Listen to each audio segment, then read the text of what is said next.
for him. Touch upon touch, fighting right within. My eyes are red. Blood is my tears. We'll talk to time to walk on my health. You don't need time to work on your health because we're not talking mental health today. We are talking about choosing between raising your children and climbing up your career ladder. Or maybe having both if you're one of those. Why not?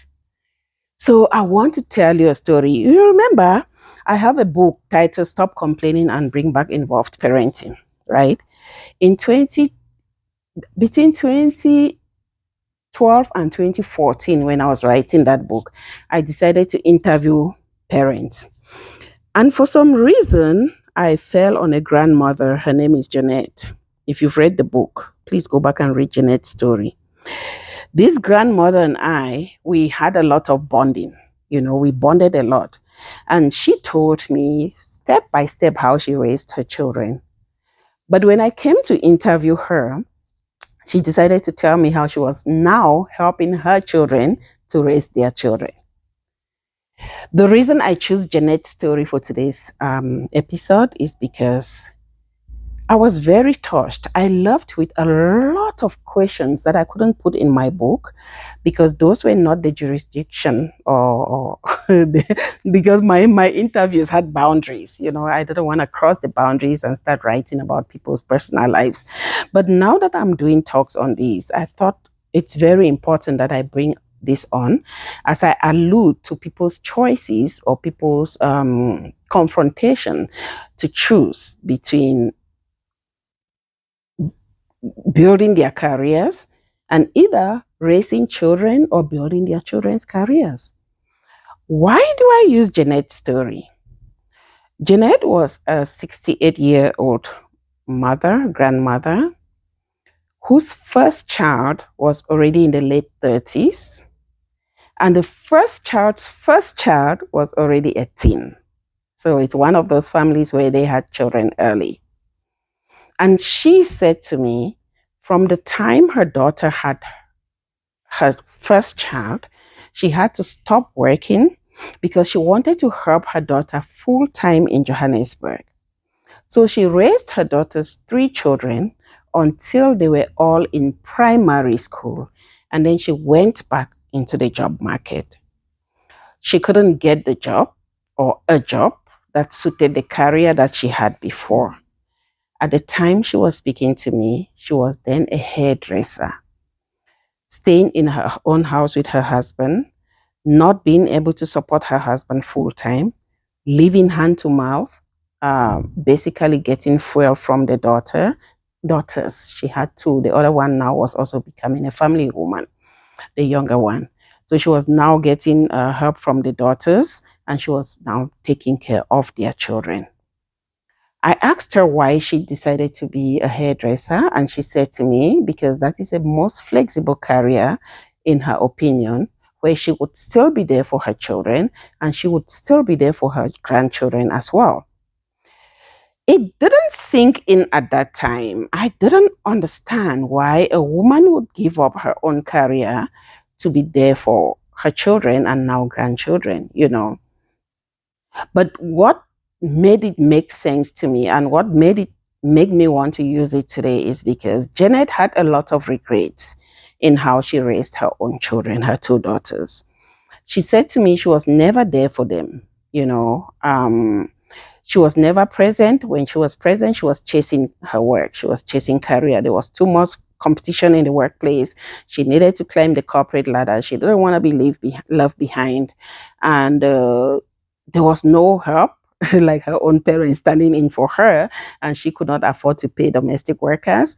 So her children were mostly on their own because she and her spouse were both working. And it dawned on me to say, wow, here I am as well, trying to follow my career. There are many women and men out there trying to follow their career. Do they have parents? Do they have siblings? Do they have people that are stepping in for them? I'm very lucky. I had a spouse who stepped in. I had a personal assistant who was there for me, who would do homework with my children on the phone if I choose to, who would pick them up and drop them off because she was driving. But how many women have that opportunity? How many women can have a help? How many men can pay for people to look after their children who are when they are not there? How many men can stay back to look after their children and let their career just be? My friend, you will eat peanut. Hey, peanut is better even. I don't even know what to say. Try it. Try to give up your career to be there for your children in the economy today. Yes, you will drink water. Your children will detest you unless you come from a background that is already stable, a background that you maybe inherited, maybe there's money or you've worked before you had children and there is that money that can feed you while you look after your children. But to say you want to actively give up your career to be there for your children, my friend, one partner will have to labor or both of you, of course the relationship will break now. Which parents want to be there? And I mean, come on, there's no woman who will stay with a broke man because a man chose to raise children. And there's no man who will stay with a broke woman because a woman dropped work to come and raise children. Can you see how complicated parenting has become? Can you see how complicated our lives have become? So it looks like there is no way that you can choose either career or children. Because according to Jeanette, if she had chosen career and her children suffered, do you know the kind of pain that the children went through? That was none of my business. I didn't dig into that. But for her daughter to have had a child very early and for that to have pained her to the point where she gave up her own earnings to come and be there for the daughter's children. I can only imagine what these girls went through. Worst of all, she was raising girls. I can only imagine what these girls went through. I can also imagine what her own spouse, her husband went through, with a wife who was just career focused.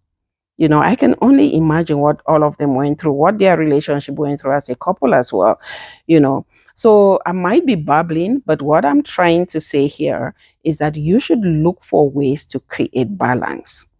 Look for ways to be actively there for your children. Look for ways to be actively there for your career. Do not have it weighed one-sided.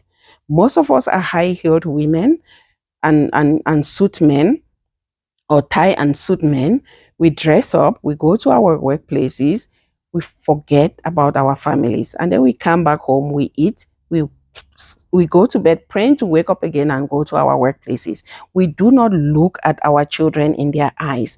We do not have conversations that are probing with our children. We do not even know our wives' or husbands' faces anymore.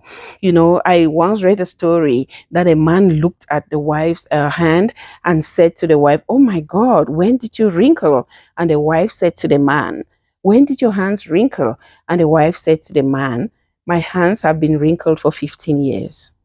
And this man did not know because this man had not looked. The only reason why the man looked was because the man was on his sick bed and she placed her hand on him, and then she placed it and then he looked down and he realized how old the wife was. And guess what? This guy thought the wife had aged. He didn't even think he would have aged as well. Yes, it could be a story I'm telling you, but this is the reality in many homes, in many families, where we are not there for each other anymore because we are following careers. And then by the time we come back to be there for each other, the career is long gone. Yes, it's long gone. It's no longer there. So I am employing you today to watch this video to the end, subscribe it, share it, but also do me one big favor. When you go back home today or wherever you call a meeting place for your children and yourself, your spouse and yourself, look at them in their eyes.